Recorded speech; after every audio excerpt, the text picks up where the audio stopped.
Hey everyone, this is Mrs. Kirk. Moving on to 12.5, Sum and Difference Formulas. You can find on WITS a PDF link to this worksheet. It says 12.5, Sum and Difference Formulas right on the top.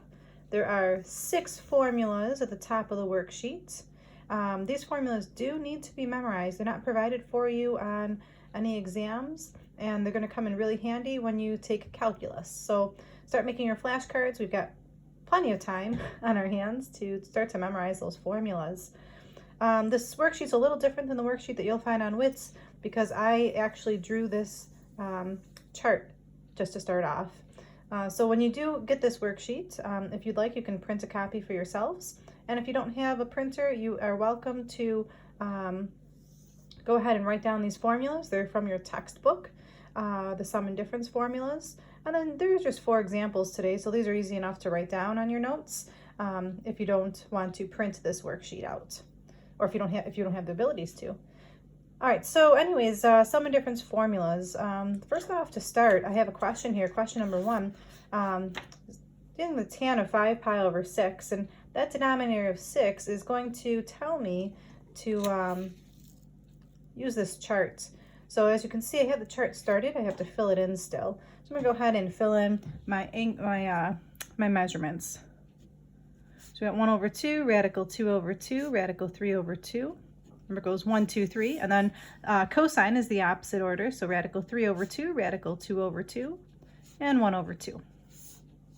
Tangent's just dividing sine divided by cosine. So we've got radical 3 over 3, a 1, and a radical 3. Now my chart's complete. Now my hint here, because these are my notes, I'm going to just jot down some important things. I'm noticing here that this has a denominator of 6. And because the denominator is 6, I'm going to go ahead and use my QRS. So denominator is 6, therefore use QRS.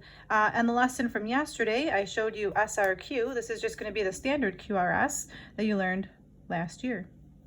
So to start off, I'm going to just, in the margin of my paper, go ahead and write down my QRS and start to fill in what those stand for. All right, so Q, I want to figure out what quadrant 5 pi over 6 is in. And again, this unit is all about drawing. So go ahead and draw the axes. And as you remember, this is 0, this is 3 pi over 2, and this is pi. Oops, sorry. This is pi over 2. Pi, and this is 3 pi over 2. So I'm looking at where 5 pi over 6 would be located, and to make that a little easier for me, I'm going to change these to denominators of 6. This would really be the same thing as 3 pi over 6. This would be the same thing as 6 pi over 6, and this would be the same thing as 9 pi over 6. So now I can easily figure out where 5 pi over 6 would be located. So 5 pi over 6, I know, is going to be a little bit less than 6 pi over 6, so someplace in quadrant 3. So here's my angle of 5 pi over 6. So to fill out my Q, I've got quadrant 3. The reference angle is the angle that's between the terminal side and the x-axis, which is this little piece here that I'm highlighting in green. That's going to be pi over 6. And the sine, so that's going back to that all students take chemistry idea. So all students take chemistry. I'm in quadrant 2, and I'm looking for, is tangent positive or negative in quadrant 2? The only thing positive in quadrant 2 is sine and its reciprocal, so tangent has to be negative. So what did I just figure out?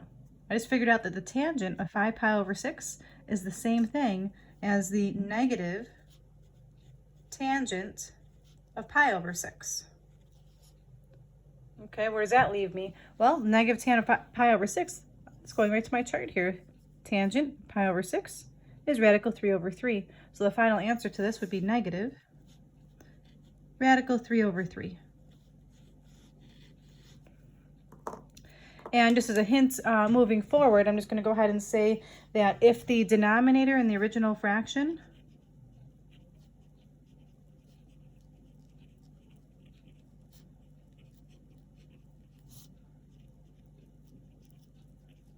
I'll say original radian measure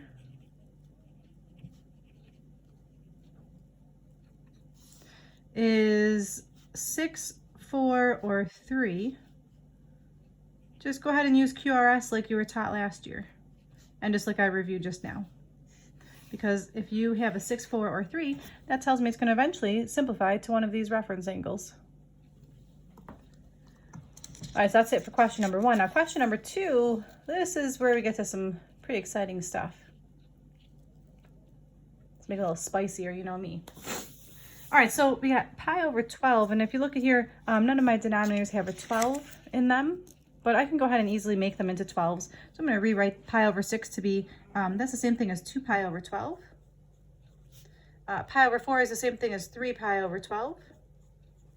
And pi over 3 is the same thing as 4 pi over 12. So all I did there was I made them all have denominators of 12, just to see how I can create this pi over 12 I need. So as you can see, none of these are simply pi over 12. So now I have to use these sum and difference formulas. So looking at these formulas, I can do things like adding angles together, adding a and b, subtracting a and b, and then you've got all the 3 trig functions, sine, cosine, tangent, and so on. So just to move us along here, we've got a cosine function. So I'm going to use cosine. If I need this to be a pi over 12, I'm thinking that I can do a couple of things. To get pi over 12, I can take something like 4 pi over 12, take away 3 pi over 12. Or I could also take 3 pi over 12, take away 2 pi over 12. Either of those would work. It doesn't really matter which one I choose. Just for the sake of it, I'm going to do 4 pi over 12, take away 3 pi over 12. So when I rewrite this problem, I'm going to go ahead and say this equals the cosine of 4 pi over 12, take away 3 pi over 12. And this is my alpha, and this is my beta. So now where I'm going to go? Well, really conveniently up here, you can see that my cosine of alpha minus beta is this formula right here. So to help me memorize my formulas, I'm going to go ahead and write the formula down before I use it. So I've got cosine of alpha, cosine of beta, plus sine of alpha, sine of beta. And now this is my alpha and this is my beta, so I just plug those values in. So this is really saying the cosine of 4 pi over 12 times the cosine of 3 pi over 12 plus the sine of 4 pi over 12 times the sine of 3 pi over, or sorry, yeah, sine of 3 pi over 12.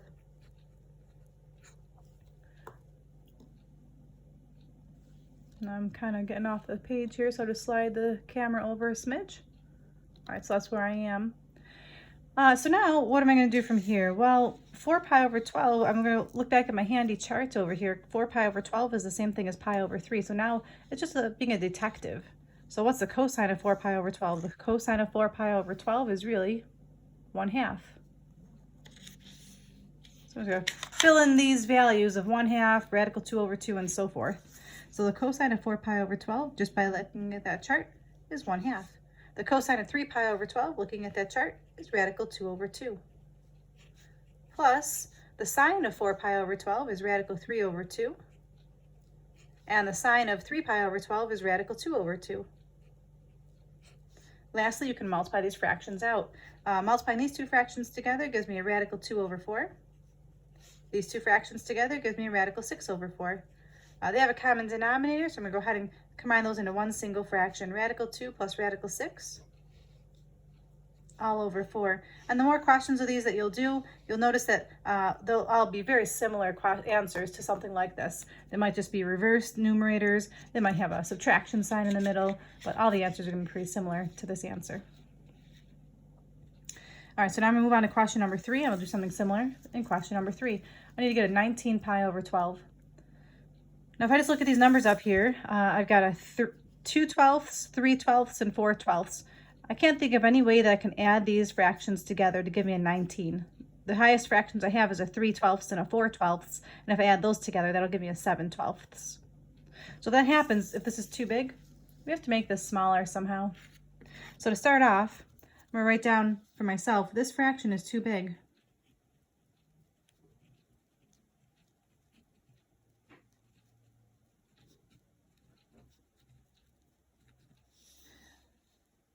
Therefore, I'm going to go ahead and use QRS to make it smaller.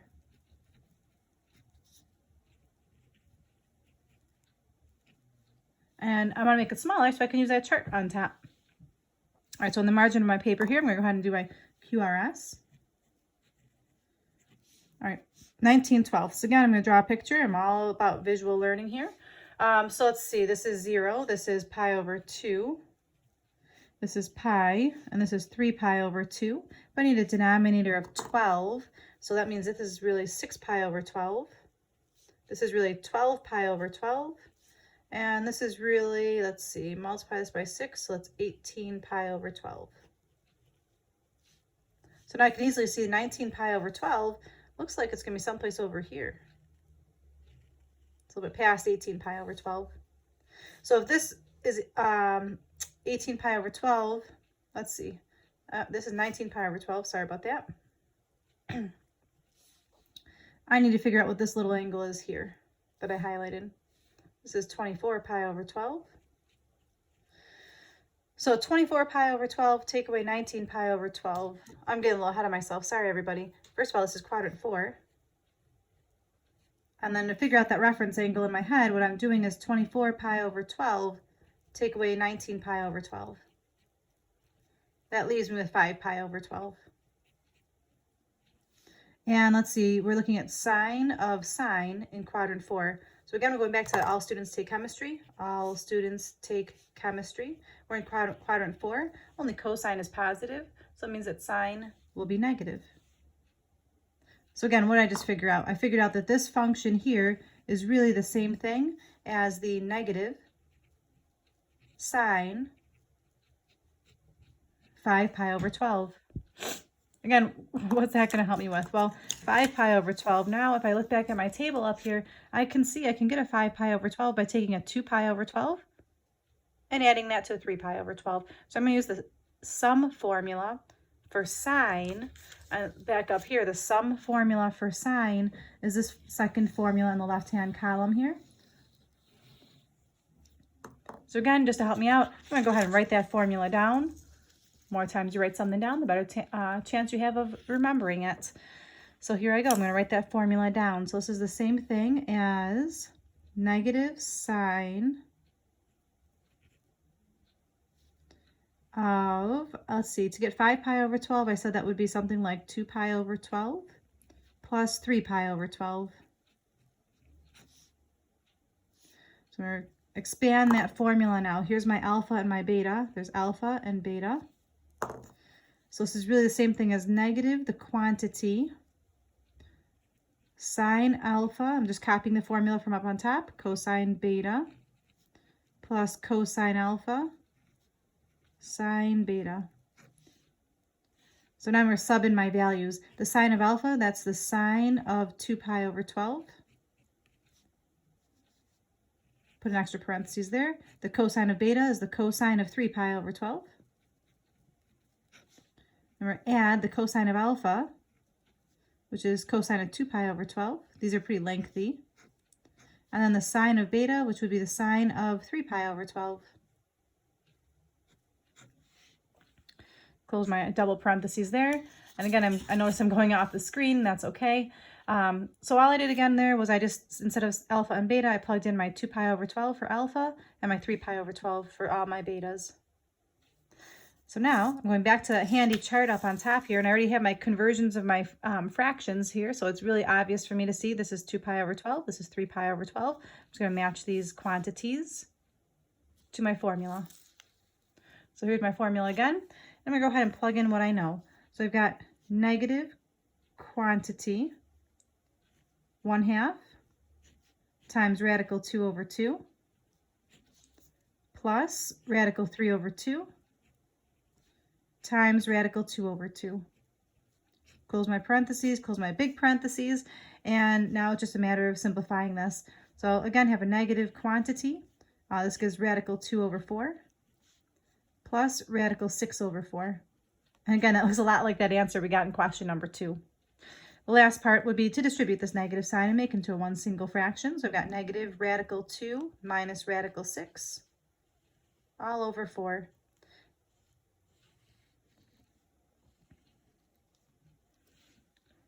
Okay, again, those answers are very similar to each other, number 2 versus number 3. And you're going to find the more of these that you do, you're going to see a lot of them repeating or being very, very close to each other. All right, the last question here, number 4, looks pretty complex, but I think it's actually the simplest of all 4 of them. Number 4, what they did actually was I gave it to an expanded form already, and all you have to do is match the formula up on top. So again, it's just finding a pattern and matching the pattern. So I'm looking at this, and I'm just going to write down as a note to myself, all I'm doing here is to match to a formula on top. So I'm looking at the pattern. It goes sine, cosine, minus cosine, sine. So I'm looking for sine, cosine. Let's see, sine, cosine. Here's a sine, cosine, but there's a plus, so it's not this one. Oh, here it is, sine, cosine, minus cosine, sine. So I'm going to use this second formula here. Okay, so I'm just matching it. So what did I just figure out? Well, I figured out that this must be my alpha, this must be my beta. And this is the same thing as the sine of alpha minus beta formula up on top. So I can just go ahead and plug in the sine. Alpha over here is really 20 degrees. Beta is really 80 degrees. So this is the sine of negative 60 degrees. We haven't really been dealing with degrees too much this year, but that's okay, we can handle this. Okay, so the sine of negative 60 degrees. Well, I'm going to go ahead and draw this and see where it takes me. Negative 60 degrees, since it's negative, it's going in the opposite direction, so it's going this way, and that's negative 60 degrees. I know it stops there because this is negative 90 degrees. All right, so here I am doing my QRS, quadrant 4. The reference angle is 60 degrees, and the sine, let's see, all students take chemistry. Sine in quadrant 4 would be negative. So this is the same thing as negative sine of 60 degrees. Again, we haven't really been dealing with degrees too much this year. We've been trying to really transition to radians. So a real quick recap on how to convert this to radians. You multiply by pi over 180. So again, this is the same thing as negative sine. Let's see, 60 and 180 would reduce nicely. That would be a 1 and a 3. So sine of pi over 3. And then that is really handy because pi over 3 is right on this chart. And the sine of pi over 3 is this value right here, radical 3 over 2. And again, I'm putting a negative here because I'm in quadrant 4. So negative radical 3 over 2 is our final answer.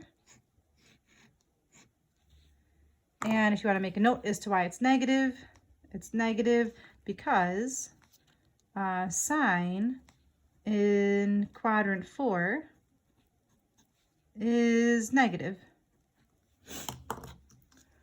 Okay, everyone, thank you so much for taking your 18 minutes to take a look at this video, and I hope that this really helps you out with your notes for 12.5. And the assignment that goes along with this is this homework right here, this 12.6 assignment. And we're looking at page 499, 13 to 33 odd, and the answers are on AN 58 from our textbook. I will have those answers posted for you on WITS, so please take your time to take a look at this. This is a really crucial stuff to help you with calculus next year, and I know a lot of you are signed up to take that. Thanks again for listening. I hope to see you soon. This is Mrs. Kirk, and I miss you guys dearly.